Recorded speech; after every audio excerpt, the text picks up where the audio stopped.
tool, and I wanted to share it with people, but we had no kettlebells. I thought the kettlebell was a great tool, and I wanted to share it with people, but we had no kettlebells. So, okay, I got to get kettlebells. How do you get kettlebells? I didn't know anything about manufacturing or importing, so I started to find out. And to get the first shipment of 16 kilo, about 35 pounds, the first shipment of kettlebells in Canada, I had to turn the heat off in my apartment.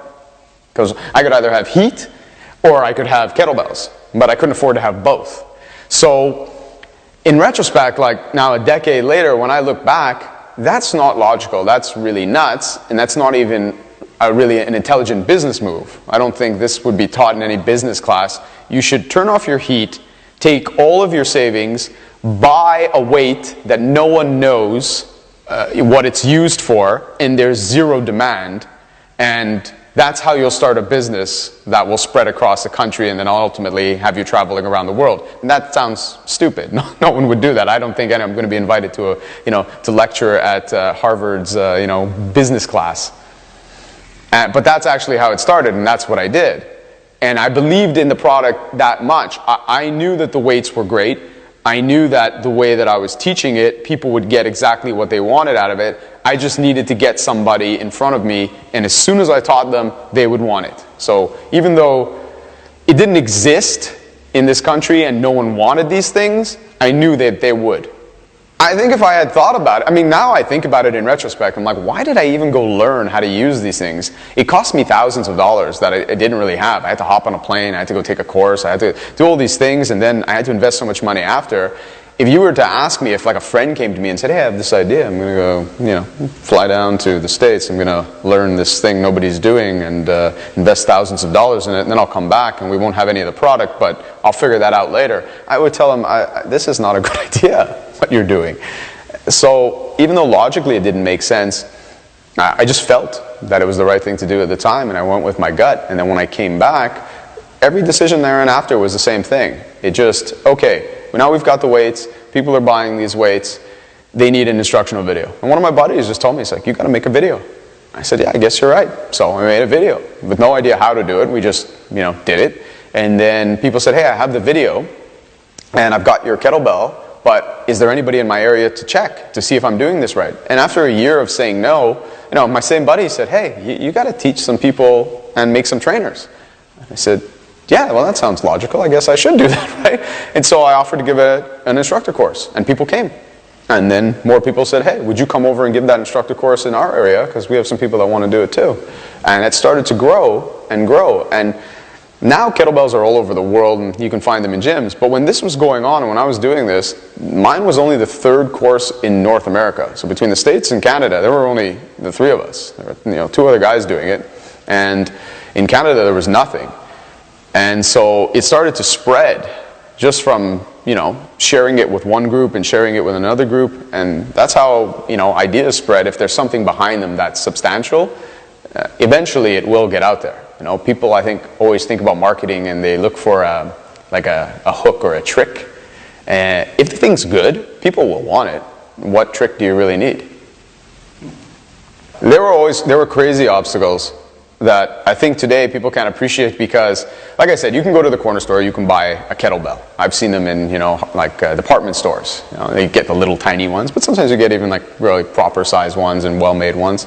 Back when I was originally having them delivered to my house, I would have, small order delivered to my alley. I would go in the back, they would unload the truck, and I would break the crate down or try to break the crate. Or because I'm not very tall, what often happened is the crates started to become very strong because of the heavy weights we were using, and you couldn't break them apart. So I would have to hang in from my waist and grab the boxes and then dangle there with my feet dangling out and then lean back and try and pull these boxes out. And I remember one of the worst days was I had a shipment come in, and by that point now kettlebells were getting popular. I had 18,000 pounds of kettlebells delivered to the back alley in the freezing rain in the dead of winter in Montreal, which if you know anything about the dead of winter in Montreal, we're talking about like freezing rain and it's minus 30. And I had all of these pallets dropped off. They were so heavy that they were breaking the asphalt in the alley, and I had to move them all. I had to get them out of the alley, otherwise no one could get down. Plus the freezing rain was coming down and would eventually destroy all the kettlebells.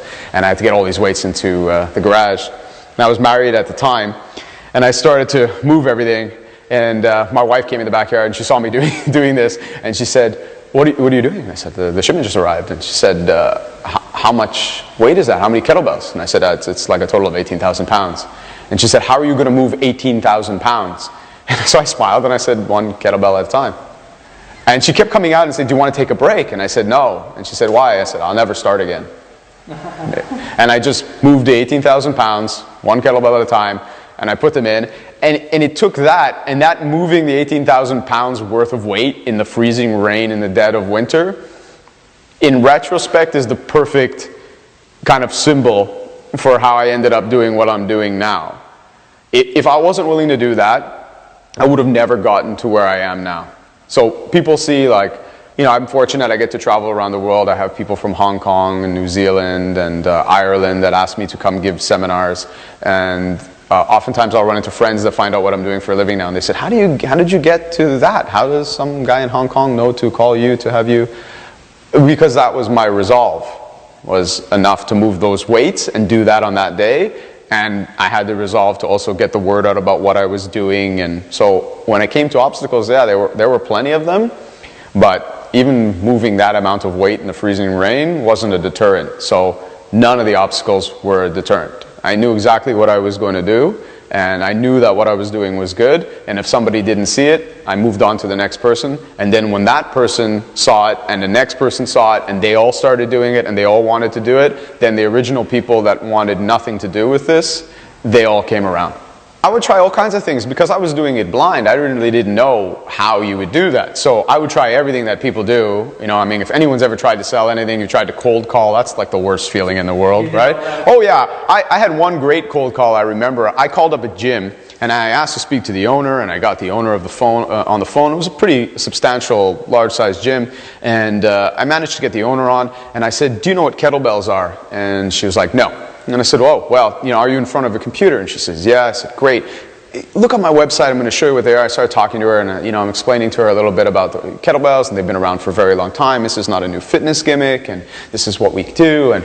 And I'll never forget what she said to me. She said, look, Sean, this sounds like something that requires skill and technique, and I don't want anything like that in my gym.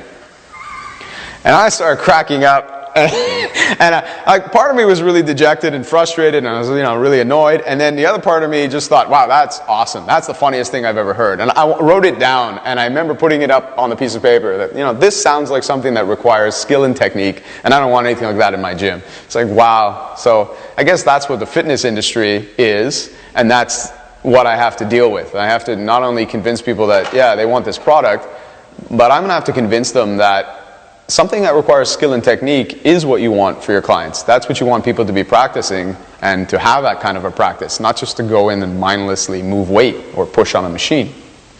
So it was as much about convincing people that they should be learning about movement and controlling the body as much as just the idea that, yeah, hey, this is a good tool and you can lose weight and get in shape.